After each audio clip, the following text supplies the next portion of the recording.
कोई भी त्रिभुवन में नामक को पराजय नहीं दिखा सकता। ये बात पक्की समझ लेना।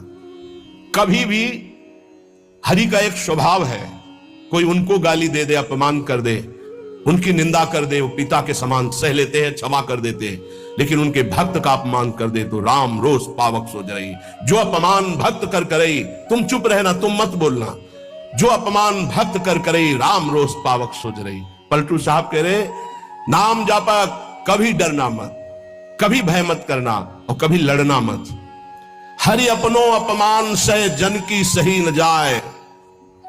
हरि का अपमान कर दोगे सह जाएंगे कैसे भी, वो बड़े कृपालु हैं, अनंत माताओं का प्यार रखते हैं, चल उद्दंडता कर ले। हरि अपनो अपमान से जन की सही न जाए, जन की सही न जाए, दुर्वासा की क्या गति कीन्ही। महान तपस्वी, दूब का रस पीने वाला, बलकल की लंगोटी लगाने वाला, उनको यह भ्रम हो गया कि चक्रवर्ती सम्राट रानियों के बीच में रहने वाला मेरे से बढ़कर भजनानंदी कैसे हो सकता है। जाकर के कृत्या प्रकट कर दी उनको, अम्बरीश जी को कष्ट देने के लिए दुर्वासा जी के द्वारा प्रकट की हुई कृत्या भगवान के निज पार्षद सुदर्शन जी ने भस्म कर दिया और त्रिभुवन में दौड़ाया दुर्वासा जी को। अंततोगत्वा अम्बरीश जी के पैरों में गिरना पड़ा महान तपस्वी भगवत स्वरूप दुर्वासा जी को। जन की सही न जाए, दुर्वासा की क्या गति कीन्हा, और भुवन चतुर्दश फिरे सबे दुरियाए जो दीन्हा। सबसे पहले भाग कर गए भगवान शंकर की शरण में, क्योंकि भगवान शंकर के अंश से प्रकट हुए दुर्वासा जी है। भगवान शंकर ने कहा, मैं हरि का द्रोह करने वाले को तो विचार पूर्वक रास्ता बता सकता हूं, लेकिन हरिदास का, भगवान के भक्त का द्रोह कर दे, ये मेरी सामर्थ्य नहीं कि मैं इस समय सुदर्शन को प्रार्थना करके रोक सकूं या तुम्हें कैलाश में रख सकूं। तुरंत यहां से निकलो। सबे दुरियाए जो दीन्हा, ब्रह्मा जी के पास गए। ब्रह्मा जी ने कहा तत्काल निकलो, नहीं सुदर्शन चक्र अनर्थ कर देगा ब्रह्मलोक में। हरि के पास गए और कहा आपका एक व्रत है कि मेरी शरण में चाहे जितना बड़ा अपराधी आ जाए मैं कभी त्यागता नहीं हूं। तो भगवान ने कहा अपराधी कितना भी बड़ा चराचर जगत का हो मैं उसे शरण दे सकता हूं, लेकिन मेरे भक्त का अपराधी, उसके लिए कोई गुंजाइश नहीं। अब ये सुदर्शन मेरी आज्ञा में नहीं है। अगर अम्बरीश जी कह देंगे तो ये सुदर्शन शांत हो सकता, अन्यथा नहीं। भाग के अम्बरीश जी के ही चरणों में आना पड़ा। पाही पाही करि परे जबे हरि चरण न जाई, तब हरि दीनी जवाब मोर बस नाही गुसाई। मोर द्रोह करि बचे, करो जन द्रोहक नासा, माफ करे अम्बरीश बचोगे तबे दुर्वासा। मेरा अपराध कर दे तो मैं क्षमा कर सकता हूं, भक्त का अपराध कर दे तो नहीं। इसलिए जाओ, अगर अम्बरीश जी क्षमा करें तो क्षमा हो सकती है। तो पलटू द्रोही संत कर तिन्हे सुदर्शन खाए, हरि अपनो अपमान से जन की सही न जाए। इसलिए निर्भय निश्चिंत होकर के निरंतर नाम जप करो। श्रीपाद प्रबोधानंद जी कह रहे मत करो, ऐसा कोई कर्म मत कर जिससे तेरी दुर्गति हो जाए। नावद, ऐसी कोई बात मत बोल जिससे तेरे को अपराध लग जाए। ये वाणी है अमोल, बहुत विचार पूर्वक बोलना चाहिए। विस्मराशेष दृश्यम, भगवत प्राप्ति का स्वरूप है कि संसार और शरीर की याद न रह जाए। क्या कर, स्मर मिथुन महस्तत गौर नीलम स्मरार्थम। जिनका स्मरण करना परम मंगलमय है, ऐसे श्यामा श्याम गौर श्याम जोड़ी का स्मरण कर। संसार के संपूर्ण भोगों का विस्मरण हो जाए। कुछ मत बोल अपराध करने वाली बात, कुछ मत कर अपराध करने वाली क्रियाएं। सदैव गौर श्याम प्रिया प्रीतम का स्मरण कर। बहुजन समवायात दूर मुद विजया ही, बहुत लोगों से मिलना छोड़ दे। साधक को जिसको भगवत प्राप्ति करनी हो, ये प्रपंच कभी ना पाले, ये प्रचार प्रसार के चक्कर में ना पड़े, प्रवचन के चक्कर में ना पड़े। हमारी प्रार्थना मान लेना, भगत के चक्कर में ना पड़े, पहले भगवान के चक्कर में पड़े। पहले भगवान के चक्कर में पड़कर माया चक्कर से मुक्त हो, फिर भगवान जो करवावे उनकी इच्छा की बात है। उपासक बिल्कुल सावधान रहे, तब तक मौन का आश्रय ले जब तक भगवत प्राप्ति न हो जाए। किसी के पास बैठने की बिल्कुल जरूरत नहीं है। चार उपासक बैठकर परस्पर बोधयंतः भगवत चर्चा कर लो, वो बात ठीक है, लेकिन दूसरे को उपदेश देने की गलती मत करना, नहीं तो फंस जाओगे।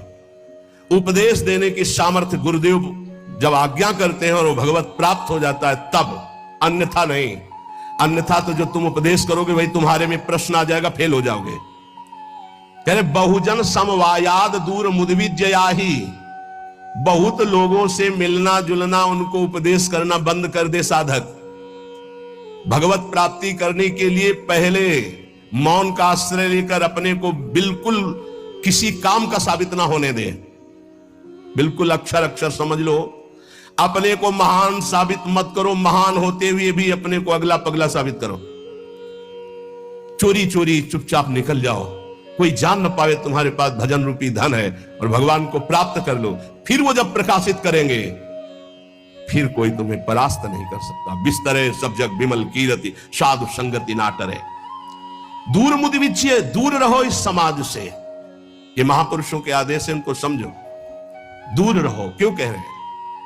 क्योंकि अभी राग मिटा नहीं, आसक्ति मिटी नहीं, फिसल जाओगे, वहीं पहुंच जाओगे। जो छोड़ने के लिए निकले थे उसी में रम जाओगे। अपने चित्त को चित्तचोर प्रभु के चरणों में निरंतर चिंतन में लगाने के लिए बहुजन समवायाद दूर मुदविज्जयाहि, बहुत समाज से मिलना जुलना उपदेश करना, है सब बंद कर दे साधक। अपने चित्त को प्रभु में लगाए और अपने को प्रकाशित ना होने दे। भगवत ऋषि जी ने भी कहा है, मौन रहे, जब बोले तो हृदय की ग्रंथि खोले, इतनी सामर्थ्य हो। हृदय का परिवर्तन कर दे, जिसके सामने बोले उसका जीवन परिवर्तित हो जाए। ये सिद्धों में होता है, क्योंकि वो उसी में रमण करते हैं। इसलिए हे प्रिय प्रिय निवसतु दिव्य श्रील वृंदावनांतः, अपराकृत चिदानंद में वृंदावन में प्रवेश पाने के लिए प्रगट वृंदावन का आश्रय ले लो। यहां आते जाते रहो या यहां वास करो, सत्संग सुनो और उसे अपने जीवन में उतारो।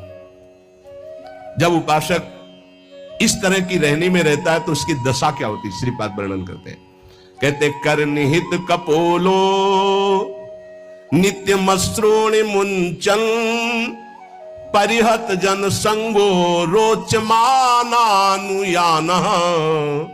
प्रतिपद बहुलार्त्या राधिका कृष्ण दास से, वसति परम धन्य कोपि वृंदावनेस्मिन्। कोपि कोई बिरला ऐसा। कैसा?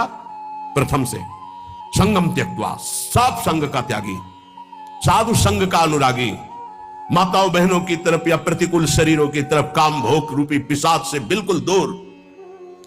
जैसे भी भगवान हमारी देह का निर्वाह करें उसमें राजी, प्रीति पूर्वक प्रभु का निरंतर नाम जप करते हुए, कोई ऐसा कार्य नहीं जो फंसा दे, कोई ऐसी बाणी नहीं जिससे अपराध बन जाए। रात दिन श्यामा श्याम गौर श्याम जोरी का सुमिरन हो रहा है और समस्त व्यवहार से शून्य, बहुजन समवायात दूर मुद विज्य, किसी से किसी भी तरह का कोई संपर्क नहीं। ध्यान से सुनिए, किसी से किसी भी तरह का कोई संपर्क नहीं। और श्री जी के हेतु की कृपा से आप लोगों का ऐसा ही जीवन है, किसी से संपर्क आपका नहीं। अब उसकी दशा क्या होगी जब रात दिन श्यामा श्याम का सुमिरन, संसार का कोई चिंतन नहीं। बोले कर निहित कपोलो नित्य मश्रूणि मुंचन, प्रिया प्रीतम की याद में रो रहा है। परिहृत जन संगो रोच्यमाना अनुयाना, उसको अब किसी का संग अच्छा नहीं लगता है। बस श्री जी की सेवा, श्री जी का चिंतन, श्री जी के नाम रूप में डूबा हुआ उपासक प्रतिक्षण व्याकुलता पूर्वक श्री श्यामा श्याम को पुकारता रहता है और प्रतिपद बहुलार्त्या राधिका कृष्ण दास से रात दिन श्री जी की सेवा में मगन रहता है। प्रातः से लेकर शयन तक, शयन से लेकर प्रातः तक जो अष्टयाम सेवा अपने यहां श्री जी की चल रही, आठों पहर प्रतिक्षण श्री जी की दास्यता में, सेवा में। प्रतिपद बहुलार्त्या राधिका कृष्ण दास से बहुत बड़ा सौभाग्य है जो आप अपने घरों में ठाकुर जी विराजमान करके, श्री जी विराजमान करके, नाम सेवा विराजमान करके सेवा करते हैं। वो साक्षात सेवा श्री जी की है। ऐसा मत मानो वो साधन है, वो सिद्ध वस्तु है। पर आगे चलकर आपको पता चल जाएगा। सामने रूप हो और नाम का परिचय न हो तो आप जान नहीं सकते ये कौन है। सामने बैठा है, ये कौन है? बोले अमुक है, परिचय मिल गया। नाम से परिचय मिला, ये कौन है? बोले कृष्ण कांता है। अच्छा ये कौन है? बोले मनोहर दास है। ये कौन है? बोले राधा शरण है। नाम ने परिचय बताया, रूप तो सामने रखा है। रूप सामने बैठा, बिना नाम के परिचय नहीं। देखिए रूप नाम आधीना, रूप ज्ञान नहीं नाम विहीना। ऐसे रूप दिखाया जाए, आप परिचय नहीं जानते। और यही बताया गया ये अमुक, अच्छा ये अमुक है। नाम ही परिचय देता है रूप का। जैसे कुछ भक्तजन कहते हैं कि मैं भगवान के रूप का ध्यान करता हूं, तो हमारी प्रार्थना है कि रूप का परिचय आपको नाम कराएगा। नाम, अगर नाम का ध्यान नहीं करोगे तो रूप का ध्यान नहीं हो सकता है। पहले नाम जप करते हुए नाम का ध्यान, तो वही रूप प्रकाशित होगा। ये बचपन में गुरुदेव जी ने सिखाया था और ये कई बार सत्संग में बताया है कि गुरुदेव ने कहा जब नाम जप करते हुए उसमें रूप प्रकाशित हो जाए तो जानना तुम्हारा नाम जप रंग ला रहा है। वो दिमाग में बात बैठ गई थी। गुरुदेव ने कहा था हर श्वास नाम चलना चाहिए बचपन में, बस जीवन भर लक्ष्य यही रहा है कि मेरा नाम निरंतर चले जो गुरुदेव ने दिया है। उठते बैठते चलते फिरते जागते सोते सब समय नाम का अभ्यास। इसीलिए जब इस पर ध्यान गया तो माला गौड़ हो गया। जब यह ध्यान गया कि निरंतर नाम चलना चाहिए तो फिर माला में विक्षेप अनुभव होने लगा कि गढ़ना, उसको घुमाना, उसमें इतने। अब जब हमारे जीवन का लक्ष्य यही निरंतर बैठे हैं, चल रहा है, चल रहे हैं या क्रिया में हैं, जैसी भी स्थिति गुरु प्रसाद से 40 वर्ष का लगभग अभ्यास, उसी बात का यही जीवन का सार रहा है। देखी है रूप नाम आधीना, बिना नाम जप किए रूप का अनुभव नहीं कर सकते। देखो माई सुंदरता की सीमा, बोले ध्यान करेंगे श्री जी का। अरे प्यारो ढूम क्षमते ने अच्छी सुखादी नाम तो यह ध्यान गम। इन महापुरुषों की सामर्थ्य नहीं, आपकी क्या सामर्थ्य है। बोले फिर कैसे ध्यान करें? बोले राधा लिखो बार बार, राधा राधा राधा। और एक दिन मुस्कुराती हुई किशोरी जी उसी नाम पे दिखाई देंगी, देख लेना। देखी है रूप नाम आधीना, रूप ज्ञान नहीं नाम विहीना। रूप विशेष नाम बिनु जाने, करतल गत ना परहि पहचाने। सुमिरिय नाम, ओह पूरा सार बात रख दी। सुमिरिय नाम रूप बिनु देखे, आवत हृदय स्नेह बिसेखे। कई बार सत्संग में कहा है, महात्मा गांधी जी का एक भाषण होना था, राष्ट्र स्वतंत्रता का पूरा विधान वो रचते थे। बहुत से भारतीय उस भाषण में सम्मिलित होने जा रहे थे, तो कुछ गांव के लोग भी उसी डिब्बे पे बैठ गए जिसमें महात्मा गांधी। परिचय नहीं था उनका, ऐसे गांधी जी बैठे थे, गांव के ऐसे बैठे, बहुत साधारण जीवन, असाधारण सोच। वो बीड़ी सिगरेट गांव के लोगों ने मना किया, उनका घाट तो चुप कर दी। अब जे ही स्टेशन आया, महात्मा गांधी की जय, और वो उतरे जयमाला। अरे मैं जिनके दर्शन करने जा रहा था उनका रूप तो सामने था, केवल नाम का परिचय नहीं था कि कौन। बोले महात्मा गांधी, तो रूप सामने था, अपमान कर दिया, अवहेलना कर दी। उनके सामने धूम्रपान कर रहे, मना किया जनों ने, लेकिन माने नहीं, तो गांधी जी ने उनको ऐसे रोक दिया। रूप सामने है पर नाम का परिचय नहीं है तो क्या। जब जाना महात्मा गांधी की जय बोली गई, यही है महत्व।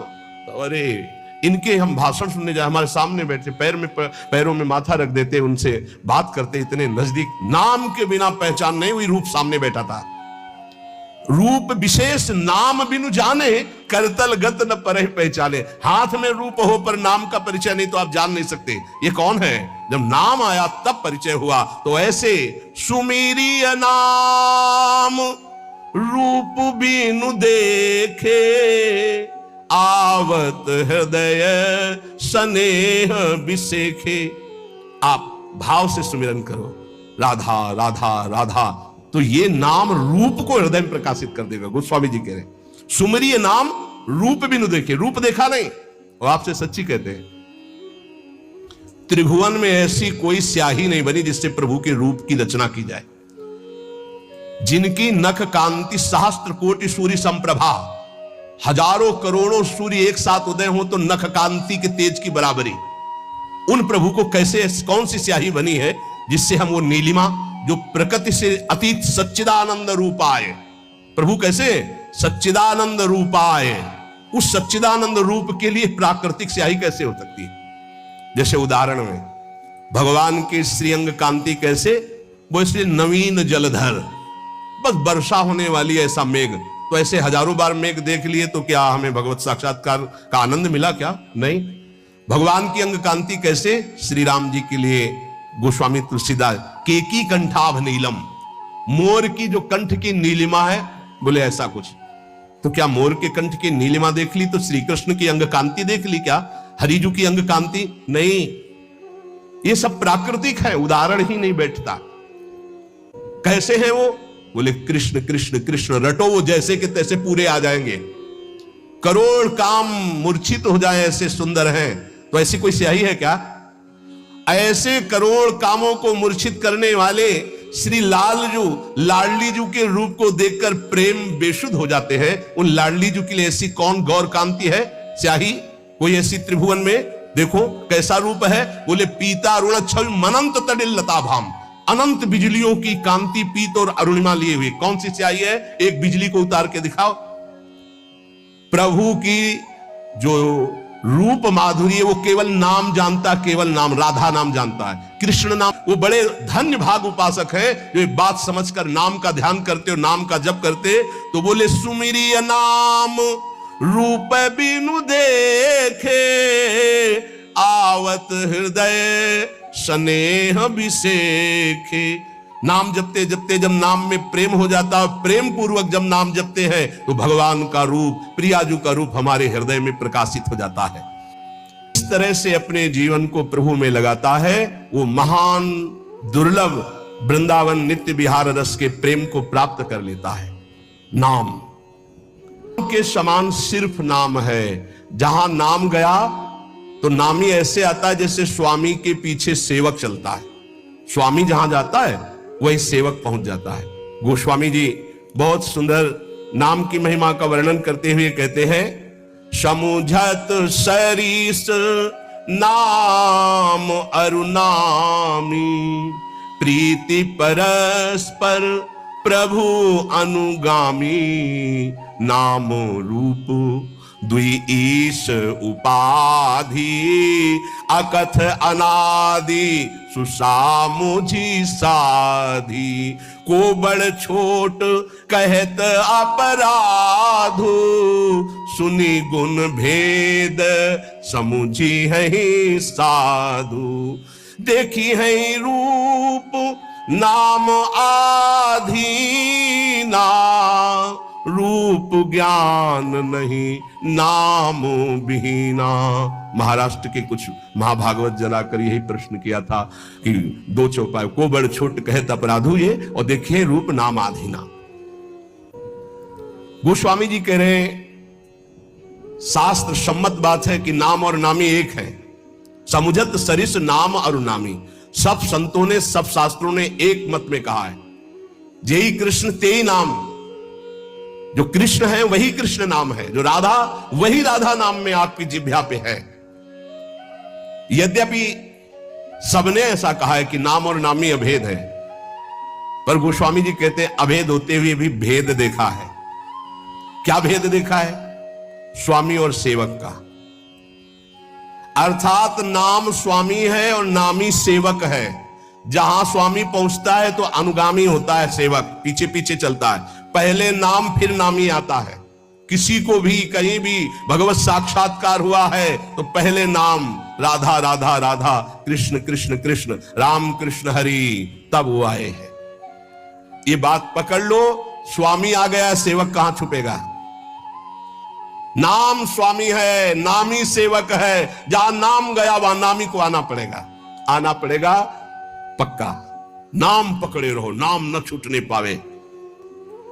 आगे कह रहे प्रभु का नाम, स्वामी और प्रभु नाम का अनुगमन करते हैं, नाम के पीछे रहते हैं। नाम और रूप दोनों प्रभु ही के ही उपाधि है, अनिर्वचनीय है, एक ही है, सुंदर है। एक ही होते हुए भी इनमें यह भेद है कि नाम स्वामी और नामी सेवक है। प्रगट में देख लो, नाम जापकों के पास भगवान सेवा करते हुए स्वयं पाए गए, क्योंकि वो नाम जप कर रहे हैं। बहुत बहुत से उदाहरण ऐसे हैं। अर्जुन जी की सेवा में स्वयं सच्चिदानंद प्रभु श्री कृष्ण पंखा जल रहे, कृष्ण कृष्ण कृष्ण कृष्ण कृष्ण नाम निकल रहा है।